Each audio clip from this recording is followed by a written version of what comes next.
Benvenuti su Teen Science. Oggi parleremo dell'apparato respiratorio. La respirazione è un processo biologico fondamentale in cui gli organismi viventi scambiano ossigeno e anidride carbonica con il loro ambiente. In particolare, durante la respirazione, assumiamo ossigeno e rilasciamo anidride carbonica. Questo scambio è cruciale per la sopravvivenza, perché fornisce l'energia necessaria per tutte le funzioni del corpo.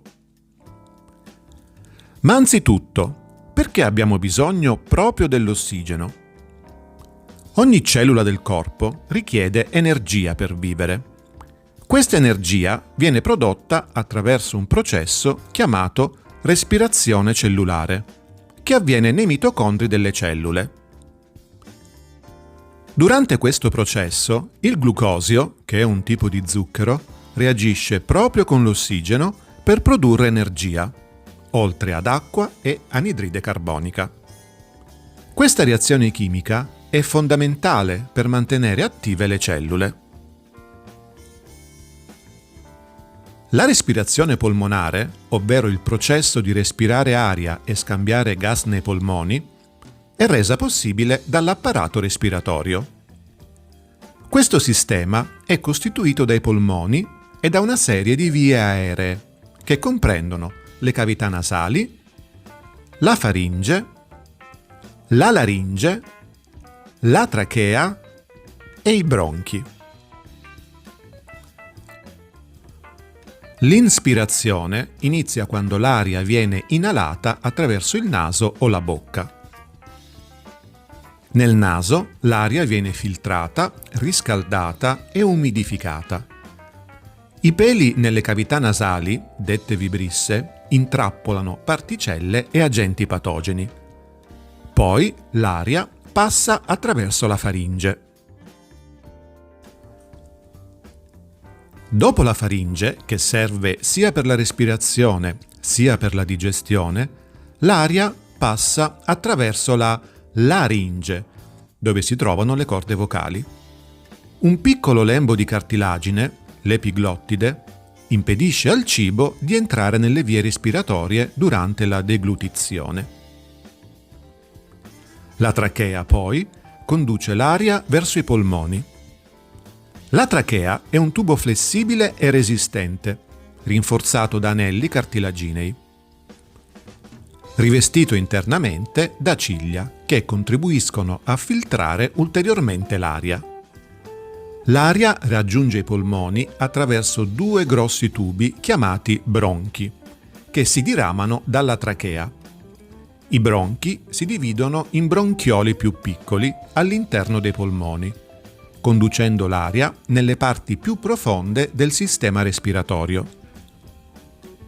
All'interno dei polmoni, i bronchioli conducono l'aria dentro piccoli sacchetti chiamati alveoli. Questi sono circondati da una rete di piccoli vasi sanguigni, i capillari. Gli alveoli sono il punto vero e proprio dove avviene lo scambio gassoso. L'ossigeno dall'aria passa al sangue, mentre l'anidride carbonica, come prodotto di scarto del metabolismo cellulare, viene trasferita dal sangue agli alveoli.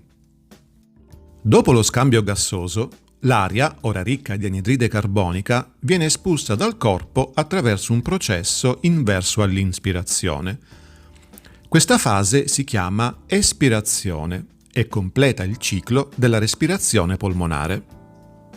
La frequenza respiratoria varia in base all'età e all'attività fisica. Per esempio, nei neonati è più veloce rispetto che negli adulti, oppure, durante l'esercizio fisico, aumenta per soddisfare la maggiore richiesta di ossigeno del corpo. Il ritmo respiratorio è normalmente automatico e ritmico, controllato dal sistema nervoso.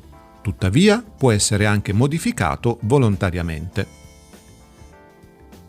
Da un punto di vista storico, il concetto di respirazione venne compreso e studiato per la prima volta nel 1771 da Joseph Priestley. Priestley condusse esperimenti con una campana di vetro. Sotto questa metteva dei piccoli animali e delle piccole piante. Questi esperimenti rivelarono il ruolo delle piante nel rinnovare l'aria e l'interazione con la vita animale.